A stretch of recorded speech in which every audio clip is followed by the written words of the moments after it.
निधि और उसकी सास के बीच हमेशा किसी न किसी बात पर अनबन छिड़ी ही रहती है, जिसके चलते दोनों कभी एक दूसरे को समझने और प्यार करने की कोशिश तक नहीं करती। अरे मेरे तो भाग ही फुट गए जो ऐसी बहू मिली। हाय, मेरी तो जिंदगी बर्बाद हो गई। भगवान, या तो अच्छी सास दे देता या फिर गूंगी। इन्हें मेरे सिर बिठाकर कौन से जन्म का बदला ले रहे हैं भगवान। क्या बोली? वही जो आपने सुना। इतनी बड़ी हो गई कि सास से जुबान लड़ाती है। अरे यही सीख कर आई है क्या मायके से? अरे नहीं नहीं, उसके लिए तो ससुराल ही काफी है। मेरी सास ने मुझे बहुत अच्छे से जुबान लड़ाना सिखाया है। हाँ। सास बहू की तीखी नोक झोंक चल ही रही होती है कि दीपू वहां आ जाता है। रिश्ता करते हुए पति पत्नी की जगह सास बहू की कुंडली मिलानी चाहिए, क्योंकि अगर सास बहू का रिश्ता अच्छा नहीं तो उनका पता नहीं, पर पति की जिंदगी तो पक्का झंड है। मुझे अपने सामने कोई झगड़ा नहीं चाहिए। बस करो दोनों। दोनों शांत होकर अपने अपने काम में बिजी हो जाती हैं। दीपू ऑफिस चला जाता है, जिसके थोड़ी ही देर में दीपू की बहन कल्पना का फोन आता है। अरे कैसी है रे बेटा? ससुराल में सब बढ़िया है ना? कोई तुझे परेशान तो नहीं करता?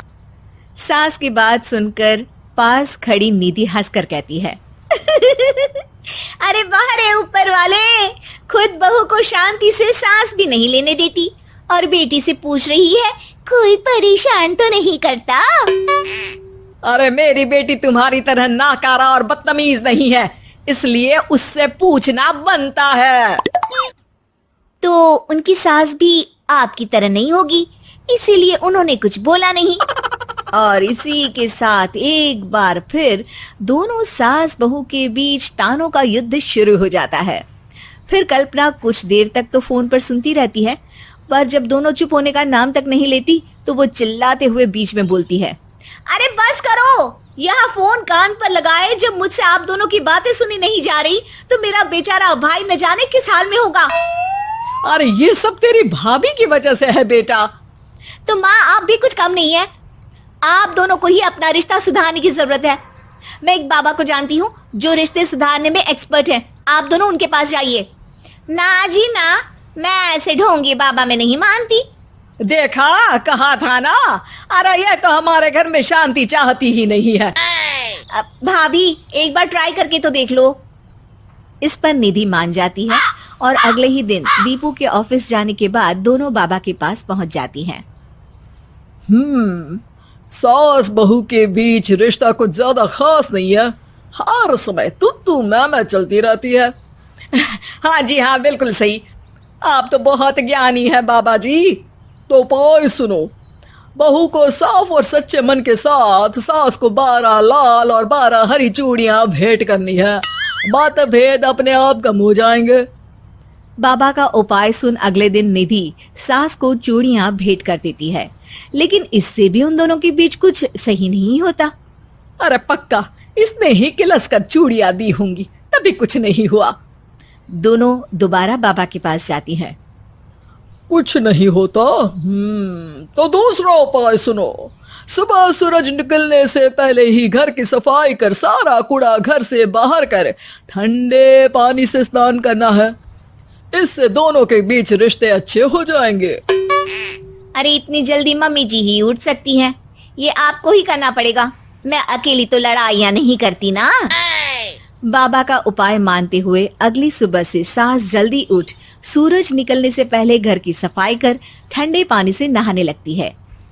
ये सब कुछ दिन तक चलता है, जिससे अभी भी दोनों के रिश्ते तो नहीं सुधरते, पर सास की तबीयत खराब होने लगती है।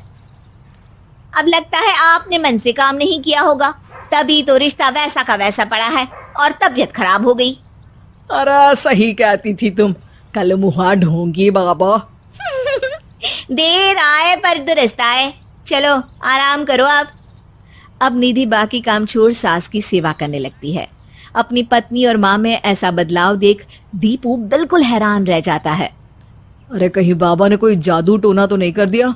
मेरी माँ और पत्नी इतना घुल मिल कर तो नहीं रहती। ओहो, सरकज़म। बस बस, अब जाओ और अपना काम खुद कर लो, मुझे मम्मी जी का ख्याल रखना है। निधि की बात सुन हैरान दीपू बस उन्हें देखता रह जाता है और निधि सास का ध्यान रखने में लगी रहती है। इसी तरह दिन बीतते हैं और निधि आधे से ज्यादा समय सास के साथ बिताने लगती है, जिस वजह से उन दोनों का रिश्ता पहले से अच्छा होने लगता है और वो एक दूसरे को समझने लगती है। बहू, मैं सोचती हूँ एक बार उसे ढोंगी बाबा के पास जाना चाहिए, उसे सबक सिखाने के लिए। अरे पर मम्मी जी, उसकी क्या जरूरत है, हमारे घर में सब ठीक है, फिर वो कुछ भी करे, हमें उससे क्या। दोनों के बीच ये बात हो ही रही होती है कि तभी बाबा कल्पना के साथ उनके घर आ जाते हैं। माँ, बाबा आप दोनों से मिलना चाहते थे, इसलिए मैं उन्हें यहाँ ले आई। अरे पर हमें इस ढोंगी बाबा से नहीं मिलना। हाँ, मेरी बहू बिल्कुल सही कह रही है। जो कुछ समय पहले एक दूसरे को मारने को चलती थी, आज एक ही लय में बात कर रही है। आपको अपने रिश्ते के लिए किसी बाबा के नहीं, अपने आप की जरूरत होती है। रिश्ता सुधारने के लिए जरूरी है कि सास बहू को अपनी बेटी और बहू सास को अपनी माँ जैसा समझे और प्यार दे। उपाय तो बस एक तरीका है लोगों को समझाने का कि असली उपाय उनके पास ही है, आपको बस उन्हें समझना है।